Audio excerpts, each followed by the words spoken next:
Welcome to our next episode of the 5 Moments of Need Performance Matters series. This is Bob Mosier, one of the many co-hosts you'll meet throughout this series. So friends, are you trying to learn more about the 5 moments of need? Maybe how to design for them, implement for them, measure them, and even sell them as an approach to your enterprise. Well, in the Performance Matters series, we will help you better understand the theory and best practices behind this powerful methodology, and offer proven ways to put the 5 moments of need into practice. Okay, friends, welcome back. Bob Mosier here, one of your co-hosts of the Performance Matters series. As I was introduced a moment ago, great having you back. We hope you are enjoying this. My gosh, we're creeping up on our 40th episode. Sure would appreciate feedback on what you think, topics you'd like to hear covered. We are open to any and all of that and would appreciate how these are working for you, because that is clearly the intent.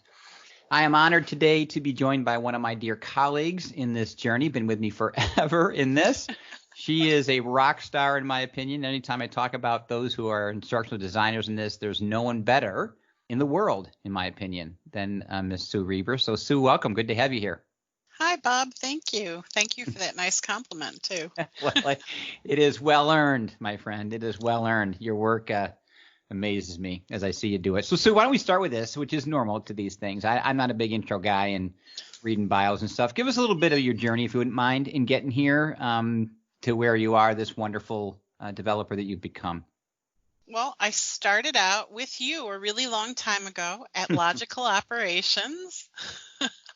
I won't even say how long ago, right? Yeah, I know. My gosh. Yeah, it's a really long time. As an instructional designer. And actually, I started my career as a high school and middle school English teacher.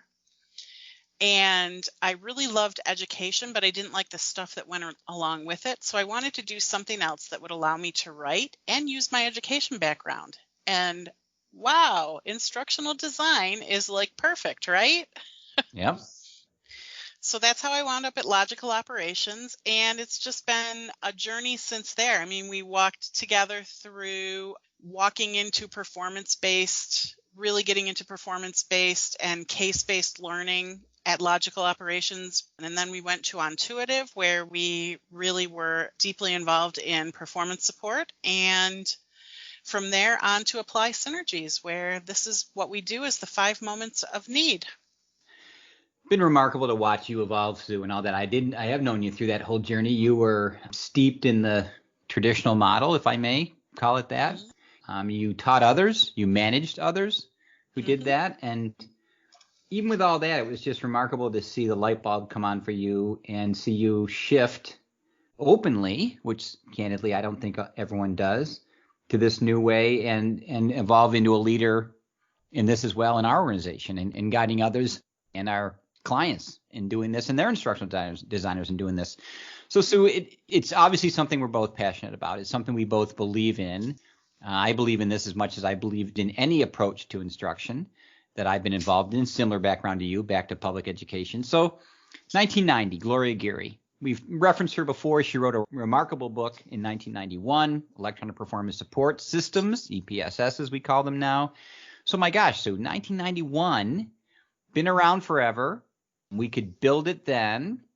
What do you think has been the reason why it hasn't worked? It didn't get traction with her, candidly. We've been waving the banner for years. Can you give us, in your journey or your opinion, and you work with zillions of organizations that want to do this, why are we not ahead of where we are today, in your opinion? I think that we have a lot of people in our industry who are very steeped in learning, and this requires a different mindset, and it's very difficult. Some people can do it quickly, but for most people, and especially I would say leadership, learning and development leadership, they have a very difficult time flipping the switch from training to performance support. That's my take on it.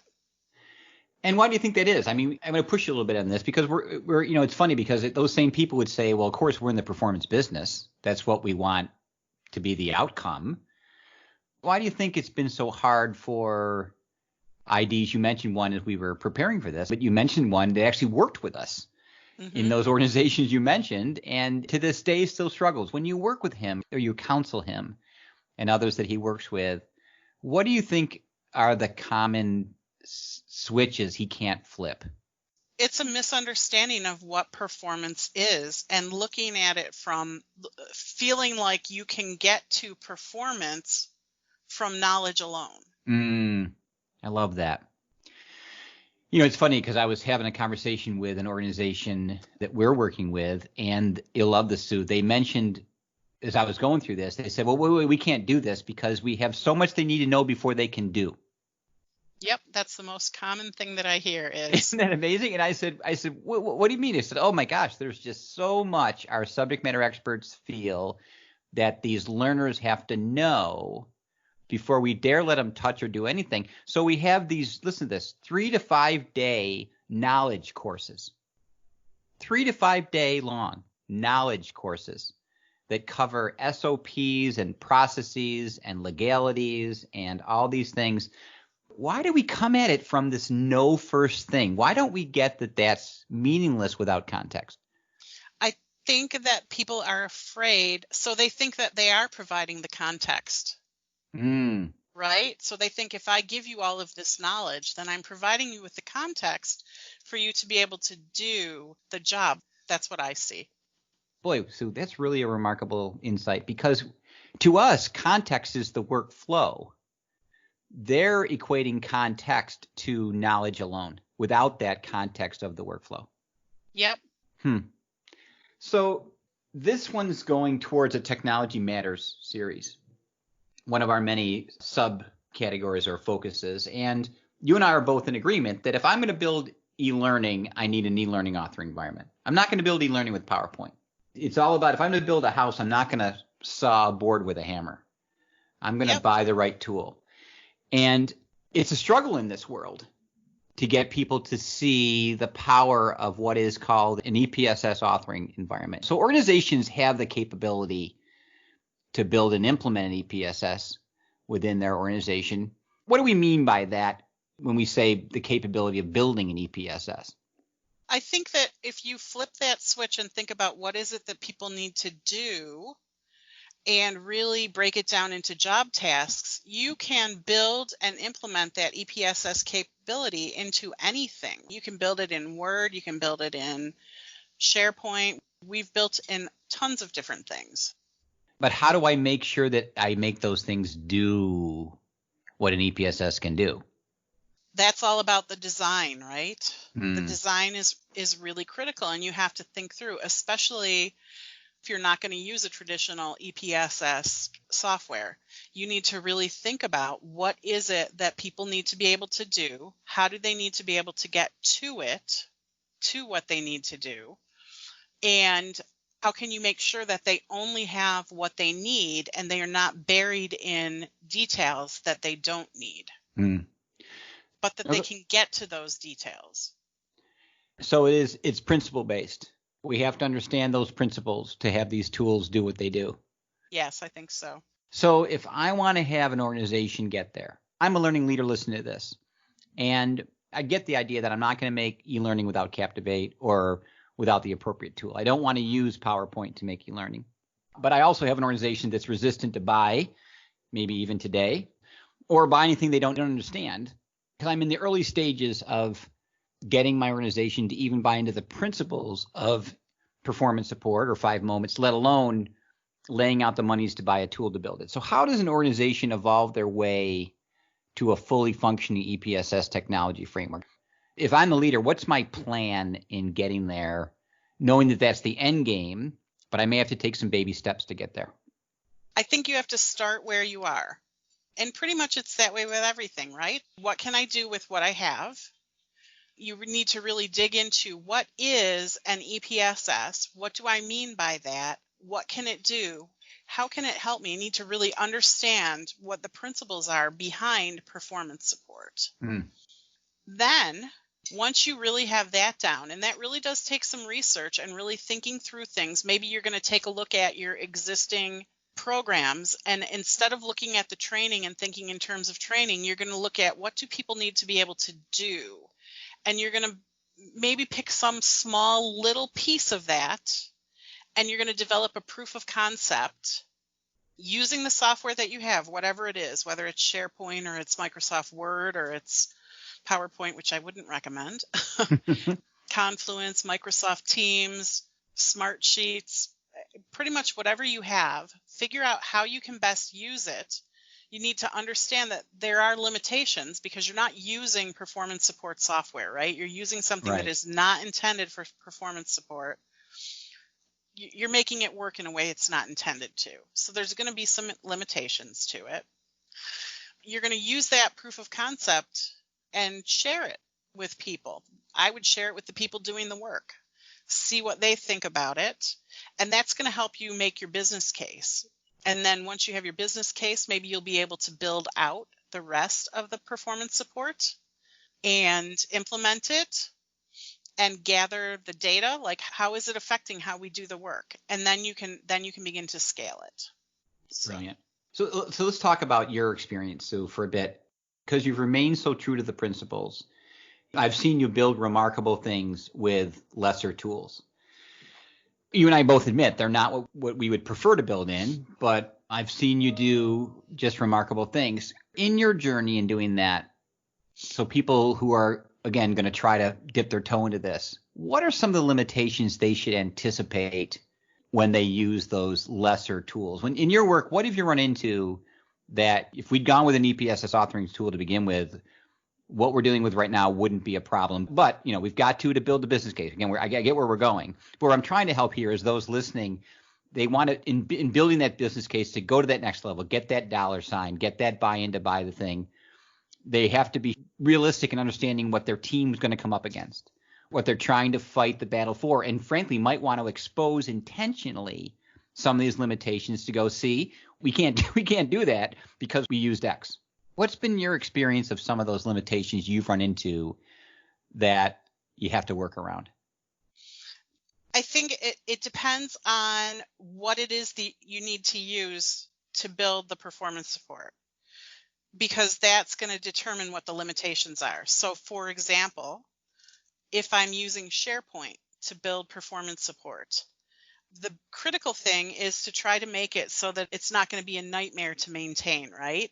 And frequently that's the deal with SharePoint, is that we've got all of this stuff and it's a great place to keep things, but it's not structured very well, and so we can't find things afterwards. When you design performance support for SharePoint, you really have to think about what are the documents that I'm going to need? How do I need to get access to them? How am I going to build my pages?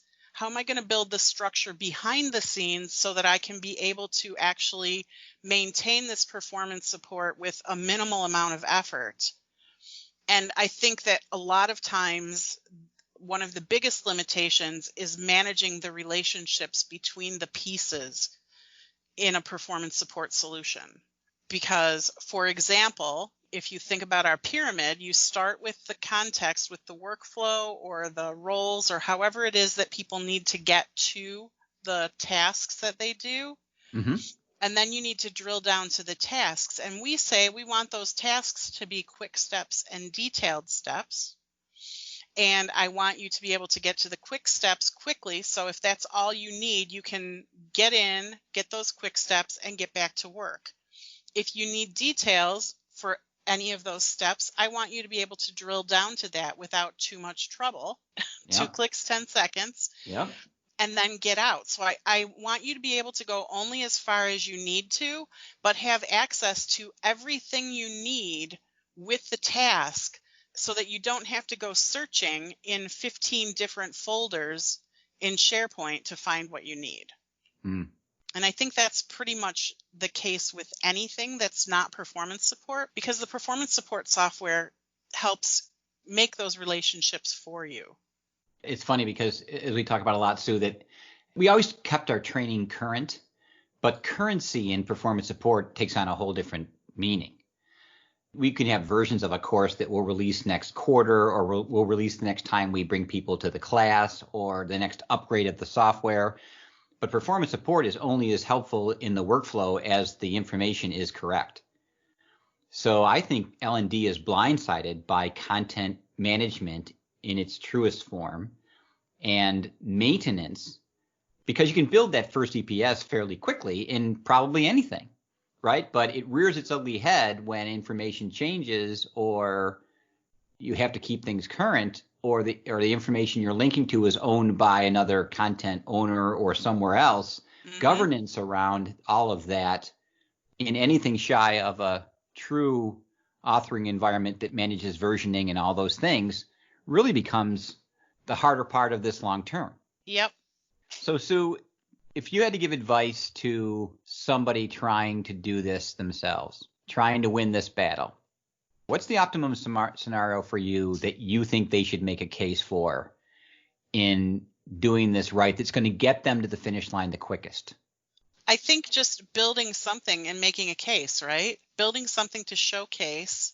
If you can find a champion that will support helping you build out a proof of concept that you can implement and then have people use, I think that's probably going to be the quickest way to get there. And if you can measure it, this is another critical piece. If you can measure it and show that it's having an effect, that there's positive impact, either there's reduced training, there's increased proficiency, or something like that, whatever you can measure and prove with metrics, a lot of times that will, I think, help. You've worked with a lot of tool vendors that really map to the pyramid, are true EPS authoring environments. When I've seen you do your work, an approach I've seen you take is to actually build two different EPSSs. Absolutely, because they all have different strengths, and what is going to be the best performance support software is going to be different for different organizations. Some have better reporting, some have better ways to link the content together, some have better ways to link in the training pieces of it, the learning pieces, and it really depends on what the project is, what the organization is like, and what their needs are. What is the best performance support software? So if you built in Word or you built in SharePoint, a strategy could be to also build in a tool. Absolutely. And have the comparison. I think it's important for our audience to understand is that what we have learned in our work is that these players understand all these frustrations in the space. This is what they're trying to sell to every day. And we have found them to be pretty amicable about working with us in building out that first POC because they understand they have to prove their worth. And so they've allowed us to use our own licensing to those products. They've allowed us to do them even for free, understanding the value of the back end of proving their worth. Because it's a very different world, and it's not, frankly, as mature. It's not as commonly budgeted for or expected as an LMS or some of these other areas that the buy may be a little easier or quicker. I mean, we always try, even if we're going to build in SharePoint or Word or something, some existing software that a company has, I would always encourage also building in a performance support software because it really is good to be able to see that. And even if the organization decides not to go with it immediately, down the road, they likely will. Yeah. I've seen that over and over in our customers, and they're like, okay, we want to use SharePoint because we have it already. And they get a year down the road and they go, wow, this is a lot of work to maintain, and we really want it embedded in the software, or we really want it available on a mobile phone, on a tablet or whatever. Sure. And so then the performance support software becomes a better option for them, and it helps that they've already seen it. Now they have an understanding of what benefit they get from the performance support through their SharePoint implementation. And they also know what it's going to look like and how it's going to work if they move to performance support. Yeah. And I think one of the bigger ones too, Sue, is that people ultimately want an ecosystem of these things. They don't want two, they want 100. Yep. And they want them to be interplayed, and they want them to share data, and they want them to talk to each other, and they want them to be a part of an overarching dashboard or whatever. And that's really when you're getting into a true enterprise kind of a system. That's when the value and the money and at that point, minimal investment you put in to get the maximum return is really where they get back what they what they want. Right. It's a different beast. It's been a different flip for you. Mm-hmm. Wow. Well, Sue, is always remarkable. Your insights are like few have. So appreciate your experience and for dragging me along on the journey here and all the great work that you do for our customers and for the industry at large by your willingness to share your expertise. Thanks, Sue, so much for being here. Thank you. Well, that's it for this episode of the 5 Moments of Need Performance Matters series. We look forward to future conversations around how to best put the 5 moments of need into practice. We welcome your feedback and can be reached on Twitter using my Twitter handle at BMOSH, as well as our 5 Moments of Need website, which is www.5momentsofneed.com. We hope you're finding these helpful and will subscribe to future episodes. Have a great day, friends.